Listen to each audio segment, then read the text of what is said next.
שלום לכם ושבוע טוב. זאת הייתה יממה של התלקחות בגזרה הצפונית, בדגש על סוריה, אחרי תקיפה בעומק המדינה שמיוחסת לישראל. יותר מוקדם מערב דיווחים על תקיפה נוספת של שדה תעופה צבאי ליד חלב.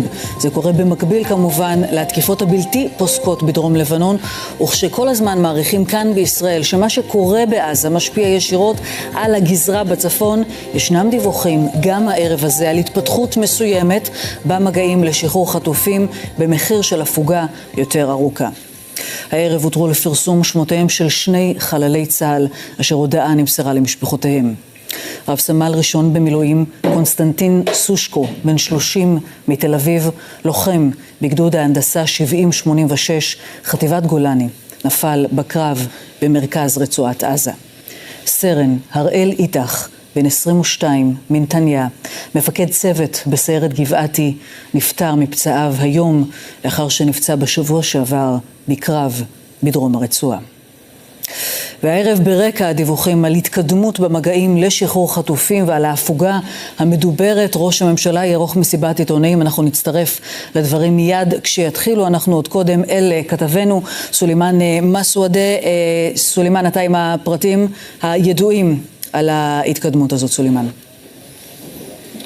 נכון, אנחנו יודעים קצת פרטים, טלי, על מה שקורה מאחורי הקלעים בעניין עסקת המשא ומתן. לא הרבה אפשר לספר, אבל זה מה שאפשר להגיד עד כה. למעשה, בישיבת קבינט המלחמה שלשום, ראש המוסד דדי ברנע מעדכן את קבינט המלחמה במסר הקטרי, לפיו חמאס כבר לא עומדים על אותה דרישה להפסיק את המלחמה באופן מיידי, הפסקה כוללת כדי להתקדם לעבר עסקה, ועל כן קבינט המלחמה מאשר לדדי ברנע להמשיך במגעים, לא רק עם המתווך הקטרי אגב, אלא גם עם התווך המצרי, אור ירוק כדי להגיע לאיזושהי עסקה, כאשר מה שמדובר כרגע מאחורי הקלעים הוא שחרור של עשרות חטופים. אני בכוונה לא נוקב במספר, מדברים על סביבות 40-50, גורמים ישראלים אומרים שזה יכול להיות אפילו יותר, הכל תלוי במה חמאס מוכנים לשחרר בשלב הזה, כאשר מהצד השני, טלי, נצטרך לתת לחמאס הפוגה מאוד ארוכה, כך אומר לי היום גורם ישראלי. בכוונה כרגע לא מדברים על המספרים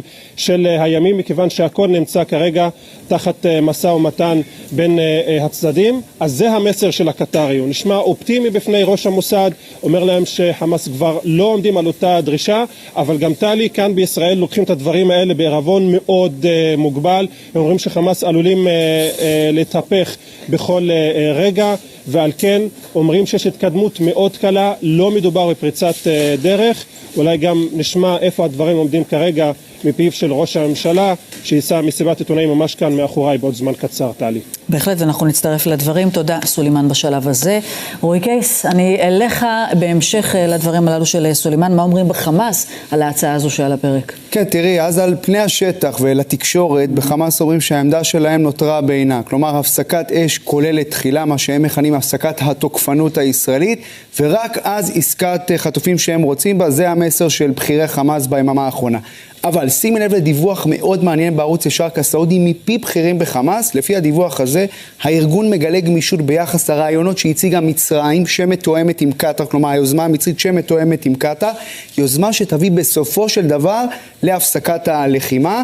ההצעה המצרית קטרית, לפי הדיווח הזה, בשלב הראשון שחרור של 40 חטופים ישראלים בתמורה ל-120 אסירים פלסטינים, לצד הפסקת אש של חודש, הרבה יותר גדולה ממה שראינו עד כה. ואותם בכירים בחמאס אומרים לכלי התקשורת הסעודי, אנחנו מתכוונים להציג תשובה כתובה ורשמית על היוזמה המצרית שכוללת את דרישות הארגון. יהיה מעניין איך חמאס ישווקו את זה אם אכן לא תהיה כאן הפסקת אש כוללת ומיידית, כפי שהם הציגו לתקשורת. הם יצטרכו משהו כדי להציג את זה בצורה שתשרת את הנרטיב שלהם. אז אולי אתה ממשיך לעקוב ולעדכן אותנו בהתפתחויות ובדיווחים בעניין הזה, ואנחנו כאמור ממתינים בערב הזה למסיבת עיתונאים של ראש הממשלה נתניהו, שיעשה אותה לבדו. זו לא הפעם הראשונה שהוא עושה את זה לבדו, אף על פי שאנחנו רואים 3 כיסאות. מיכאל שמש, שלום. שלום. ואתה מספר לנו שבניגוד לפעם הקודמת שהוא עשה את זה לבדו, וממש אמר בדברים שלו שהוא הציע לשר הביטחון לשאת יחד איתו את הדברים, ושר הביטחון עשה את השיקולים שלו והחליט לא להגיע, כאן יש יותר מזה שקורה מאחורי הקלעים. תראי, ברקע הדבר הזה הרבה מאוד חשש ואפשר להגיד מתיחות בתוך קבינט המלחמה, לקראת שבוע גם כן גורלי ומכריע יכריע בפורום המצומצם הזה. אחד הנושאים שגורמים למחלוקות ולעימותים בתוך הקבינט הזה, זה שאלת היום שאחרי. השבוע, אחרי שנתניהו כבר מודיע לשרים שהוא מביא את הדבר הזה לדיון בפורום המצומצם, הפורום הבכיר, פורום שבו צריך גם להגיד, אפשר לשבת ולנהל שיח עמוק ורציני. נתניהו מודיע לחברי קבינט המלחמה שהדבר הזה לא יעלה על סדר היום, והסיבה לכך היא איום מאוד מפורש של שותפו לממשלה בצלאל סמוטריץ' שיהיה בפירוק הממשלה בשבוע שעבר.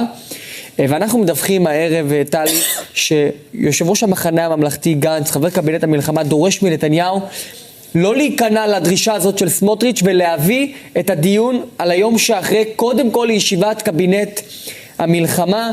בסביבת גנץ מסבירים לאנשי נתניהו בימים האחרונים שיש צורך לקיים בעניין הזה דיון רציני, ובעיקר חוששים שהדיון החשוב הזה שמתקיים תוך כדי מלחמה וגם אמור להשפיע על המלחמה עצמה, אם הוא יהיה בקבינט מורחב עם 30 איש סביב השולחן, הוא יהפוך להיות פוליטי ופופוליסטי. הם רוצים קודם כל באמת לשבת ולשמוע את הדרג המקצועי ולנסות לקיים שיח שהוא יותר נקי בנושא הזה. נתניהו מצטרך להחליט, או גנץ או סמוטריץ', וזאת החלטה שהוא צריך לקבל ממש ממש ממש בקרוב. אולי גם סביב האירוע הזה וסביב המתיחות הזאת שמתרחשת בקבינט המלחמה, גם היחסים עם גלנט לא מהמשופרים היו מתחילת הסיבוב. אפשר להגיד שגם גנץ וגם גלנט נמנעים מההזמנה שהגיעה מלשכת נתניהו היום להגיע ולהשתתף בהצהרה משותפת. שלושת הכיסאות שראינו קודם על המסך יישארו כנראה פנויים.